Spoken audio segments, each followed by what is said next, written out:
memberikan arahan dan sambutan serta motivasi kepada kita semua.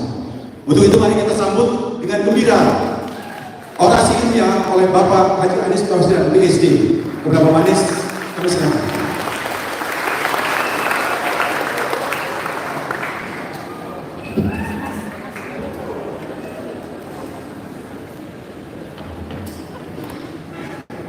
Assalamualaikum warahmatullahi wabarakatuh. Alhamdulillah, syukurillah, wa la haula wa la quwwata illa billah. Allahumma shalli ala Jangan lupa subscribe Aksa Nation. Welcome back. Raditu billahi rabban wa bil islami dinan wa bi Muhammadin nabiyyan wa rasulan. Rabbi zidni ilman warzuqni fahman. Yang kita hormati, yang kita semua banggakan, kita teladani Ketua Yayasan Perguruan Tinggi Asabiyah, Profesor Dr. Haji Dailami Firdaus. Tepuk tangan untuk beliau.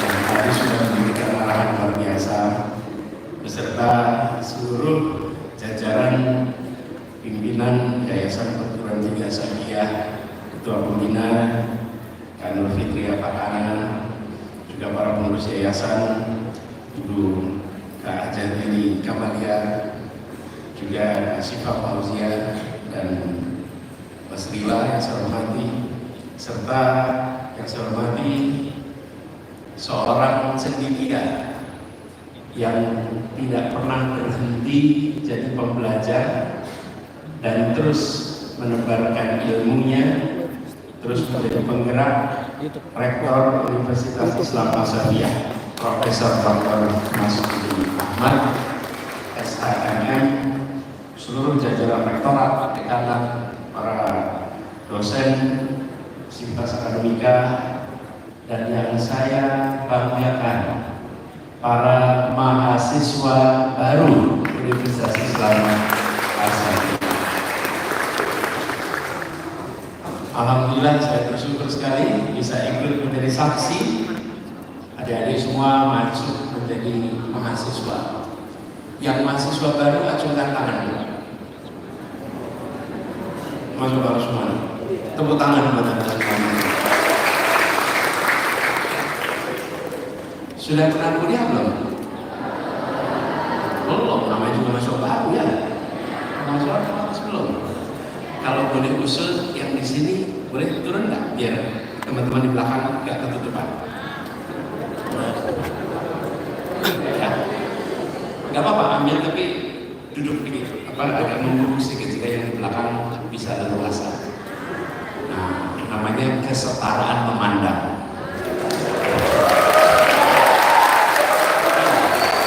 Karena saya juga pengen lihat langsung kan, jadi ada semua. Adik-adik semua, saya dapat tugas nih dari Bang Firdaus Dailami bicara tentang mahasiswa di kuliah perdana. Ini tugas yang besar sekali. Kenapa? Karena menjadi mahasiswa baru itu cuma sekali. Habis ini Anda udah bukan baru lagi. Seumur hidup ya cuma sekarang. Kebaruan itu hanya hari ini. Bulan depan Anda nggak bisa bilang baru lagi, ya sekarang ini. Karena itu semua yang sifatnya baru Anda harus manfaatkan betul. Manfaatkan untuk bersiap ke depan. Pertama, Anda disebut sebagai mahasiswa baru. Jadi, pegang catatan nggak sekarang? Pegang. Nyatetnya pakai apa nih? Pakai kertas atau pakai digital?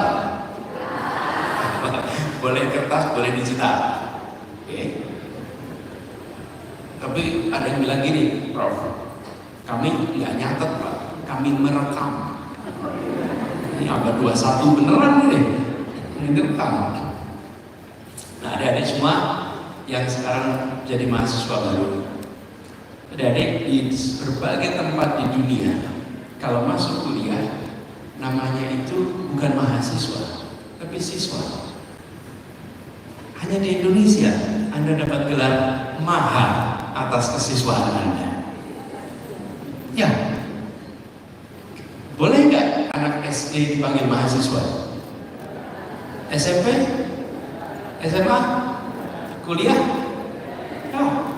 Jadi Anda harus sadar bahwa status Anda itu sekarang menjadi seseorang yang mendapatkan label maha atas kesiswaan Anda. Ini periode yang merupakan periode emas di dalam perjalanan pembelajaran Anda. Karena Anda sekarang berstatus sebagai mahasiswa. Harus beda dengan siswa biasa. Sadari itu sebagai tanggung jawab. Nah, kenapa di Indonesia dapat gelar maha atas kesiswaan? Karena yang bisa dapat kesempatan kuliah itu dahulu tidak banyak. Saat Republik ini merdeka, yang berstatus mahasiswa nggak lebih dari 200 orang. Sedikit sekali yang berstatus mahasiswa. Di masa itu yang bisa baca tulis tidak lebih dari 5% penduduk Indonesia. 95% tidak bisa baca tulis. Diajak perang bisa, diajak bergerilya bisa, berani lawan penjajah berani, kasih selembar kertas suruh tulis nama tidak bisa. Nggak bisa. Jadi bayangkan mahasiswa itu jumlah yang kecil, yang elit. Nah, karena itu mereka mendapat gelar maha atas kesiswaannya. Dan anak-anak muda yang menjadi mahasiswa adalah anak-anak muda yang bukan hanya memikirkan dirinya, tapi juga memikirkan bangsanya dan masa depan bangsanya.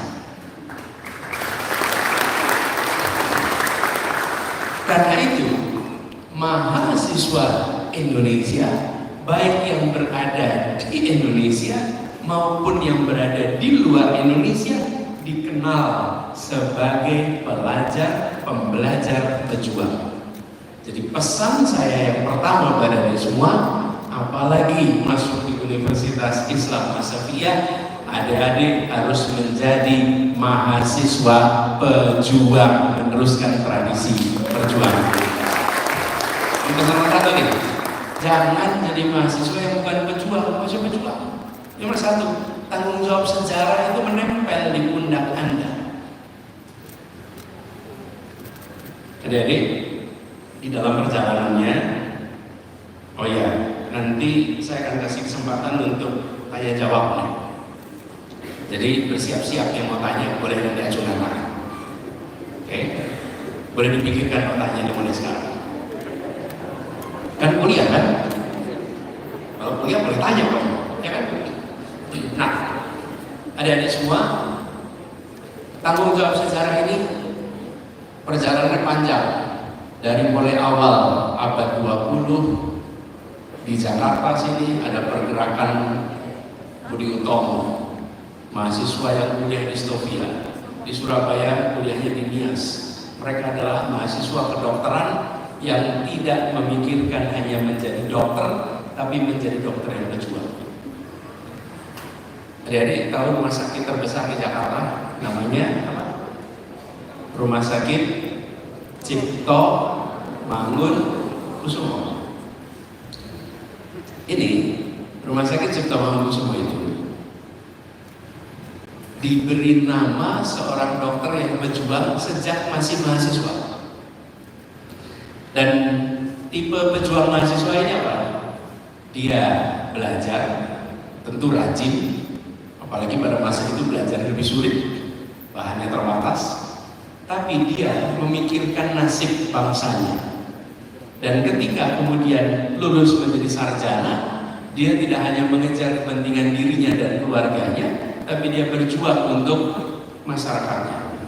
Suatu ketika di Malang sana ada wabah penyakit pes. Waktu itu masih ada wabah pes. Tidak ada orang berani masuk. Banyak dokter dan perawat tidak berani di sana. Dan salah satu orang yang berani di sana menuntaskan wabah pes namanya Dr. Cipto. Dia tuntaskan pes di sana di saat orang tidak mau datang ke sana karena takut ketularan dan fatal kalau ketularan. Dia memilih untuk berada di sana. Dan ketika semua dikerjakan sampai di ujung, dia mendapatkan bintang dari Ratu Juliana di Belanda. Dan apa yang dikatakan, saya kembalikan bintang ini karena saya bekerja untuk nasib bangsa saya, bukan untuk penghargaan dari penjajah saya. Dia bilang, saya tidak mau terima penghargaan dari yang menjajah bangsa saya. Itu mengirimkan pesan luar biasa. Anda baca itu sejarah. Jadi pesan saya yang kedua, adik-adik, pelajari kisah pejuang-pejuang kita yang berlatar belakang terdidik mahasiswa. Karena itu pesan buat Anda. Ada salah seorang dokter. Dokter ini dokter pertama Betawi, namanya Abdurrahman Saleh. Oke, Abdurrahman Saleh ini orang Betawi pertama jadi dokter nih. Abdurrahman Saleh ini sekarang namanya jadi nama bandar udara di Malang. Kenapa? Karena beliau seorang terdidik sama-sama sekolah historia, tetapi orang yang sangat pembelajar. Resminya dokter, tapi ahli mesin, ahli aeronautika, sampai ngurusin pesawat pun bisa. Dan dia ikut membereskan pesawat-pesawat awal pada masa perjuangan dulu. Walaupun resminya dokter, tapi dia berjuang juga untuk kemerdekaan Indonesia. Waktu saya bertugas di Jakarta, itu jadi kami namakan rumah sakit terapung pertama, namanya Rumah Sakit Abdurrahman Saleh, memberi penghargaan pada orang Betawi pertama yang menjadi dokter. Jadi ada di semua pesan saya yang kedua, Anda pelajari satu saja untuk menjadi referensi Anda, bahwa adik-adik ini meneruskan perjalanan sejarah panjang. Nah, lalu bagaimana ke depan? Jadi masuk kuliah, saya mau tanya ini di sini. Rencana kuliah berapa tahun? Berapa tahun? Pakai tangan dah. Ini 3, 5. Coba saya melihat acungkan tangan semua. 5, 4, 3. Rata-rata 4 tahun. Gak ada yang mau 3 tahun. Mulai gitu. Tinggal 3 ada ya. 3 tahun SPC banyak. Sekarang pertanyaan kedua. Anda rencana lulus dengan IP berapa? Namanya juga rencana ya. Rencana bebas saja ya. Ada mikrofon? Ada ya. Coba saya mau dengar salah satu, acungkan tangan. Berapa rencana IP Anda dan kenapa? Yuk, acungkan tangan. Siapa yang mau jawab? Tuh, kasih mikrofon yang sana. Yusuf, ada berdiri, yang acungkan tangan berdiri. Sebutkan namanya.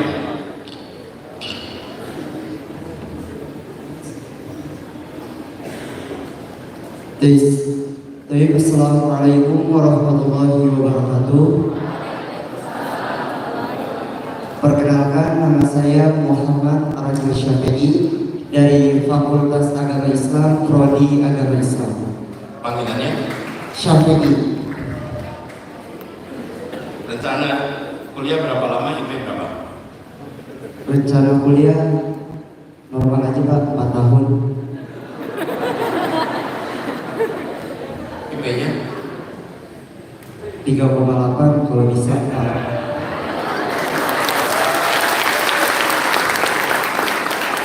Ya, oke. Makasih. Sama-sama. Ada lagi yang perempuan sekarang, ya, sana tuh. Kamu langsung maju berdiri, langsung ke depan. Ya cepat. Langsung aja ke depan. Cepat. Yuk. Yuk. Ayo ke depan. Maju aja ke depan. Namanya siapa? Langsung aja nama. Nama saya Rosa Fitri, Panggilan? Caca. Oke. Dari Fakultas Ilmu Kesehatan Prodi S1 Keperawatan.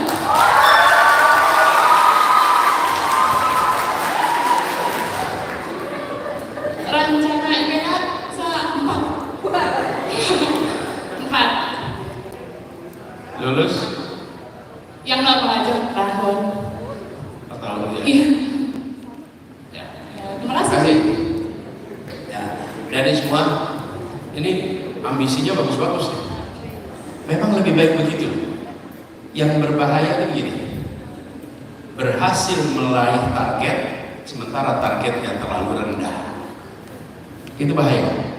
Lebih baik targetnya tinggi, walaupun belum tentu tinggikan target itu. Anda tadi target 4, 3,8. Saya mau usul nih, adik-adik.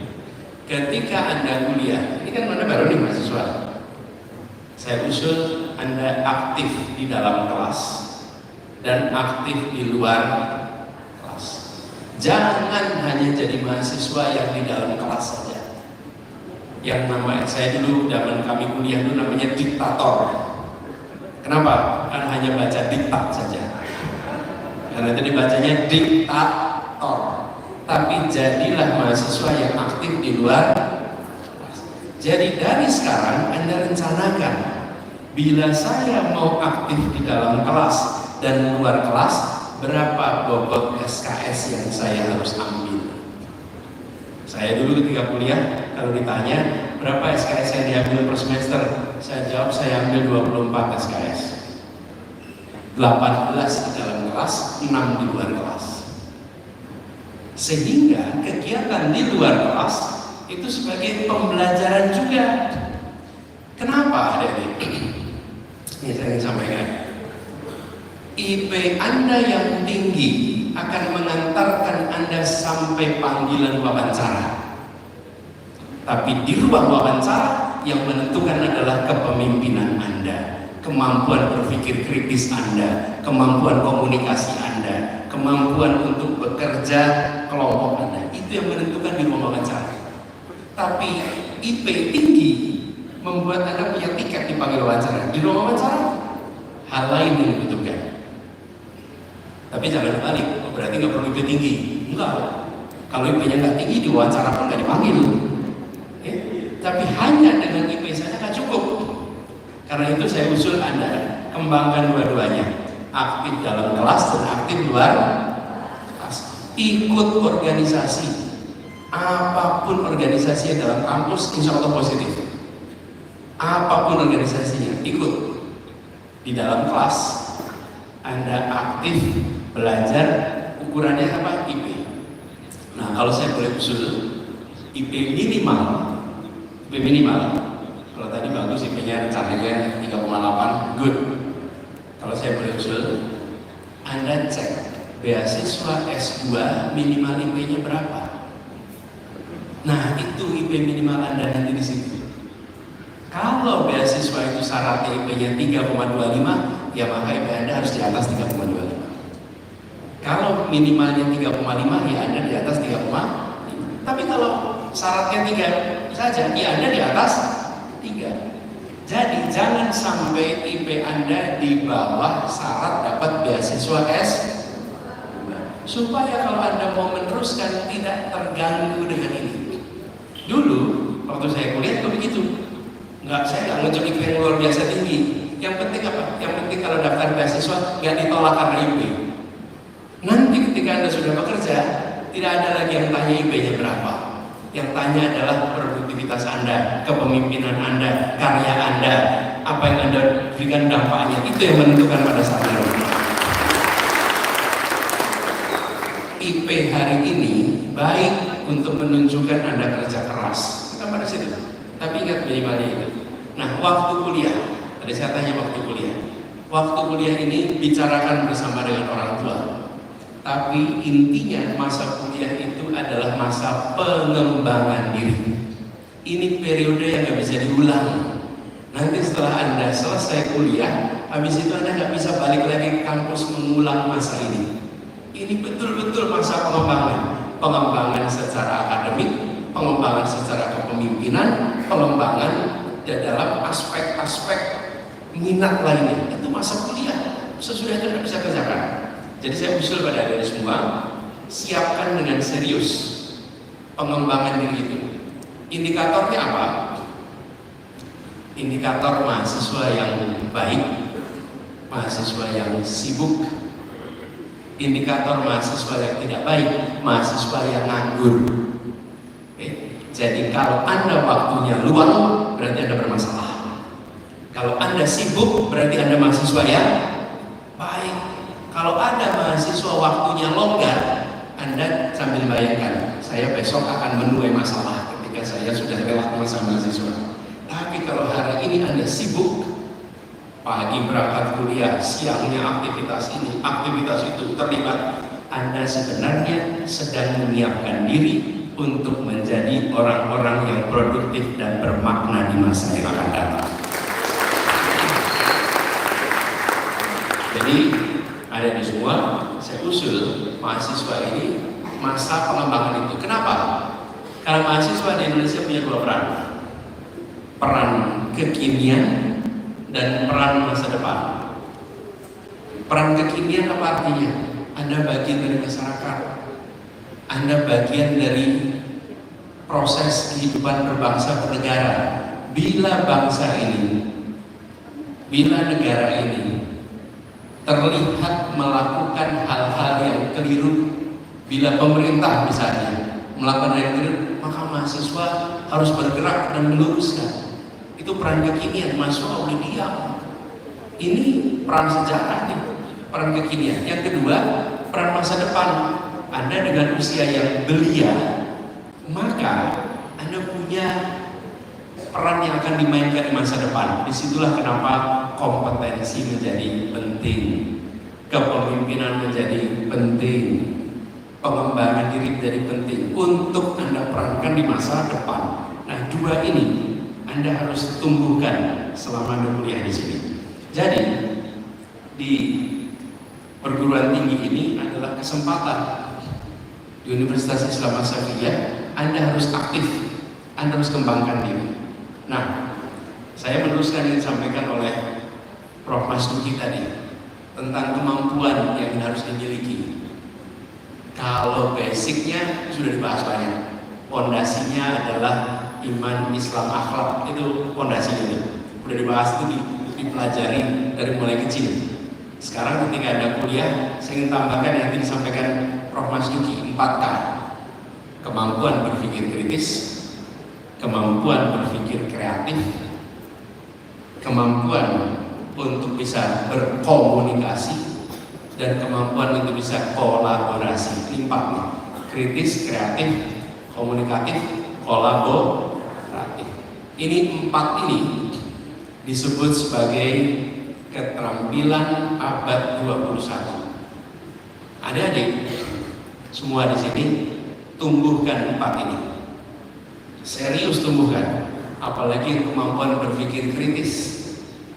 Benar-benar tumbuh kritis. Kalau di dalam kelas mendengarkan dosen bicara sambil mengkritisi, apa yang saya bisa tanyakan dengan kritis pada dosen saya. Sebelum masuk kelas, Anda baca, mengkritisi apa yang Anda baca, diskusikan di kelas. Sehingga kemampuan berpikir kritis itu akan selalu terasah dan tumbuh. Insya Allah nanti adik-adik, kalau punya kemampuan berpikir kritis itu, Anda akan bisa berperan jauh lebih besar daripada sebaya Anda semua. Yang kedua, kemampuan kreatif. Kreatif itu mampu berpikir yang baru, mampu melihat dari sudut pandang yang berbeda. Kemampuan ini dimulai dengan pertanyaan-pertanyaan dasar yang tidak biasa ditanyakan. Kalau adik-adik terbiasa bertanya dan pertanyaan yang mendasar, insya Allah Anda muncul kreativitas. Misalnya nih,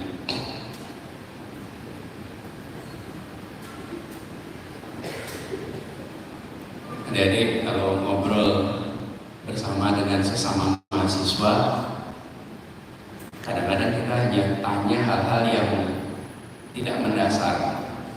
Mengapa, pertanyaan ini, mengapa Universitas Islam Asafiyah menuliskan seperti itu di sini, tempat berpadunya ilmu dan agama? Kenapa ya?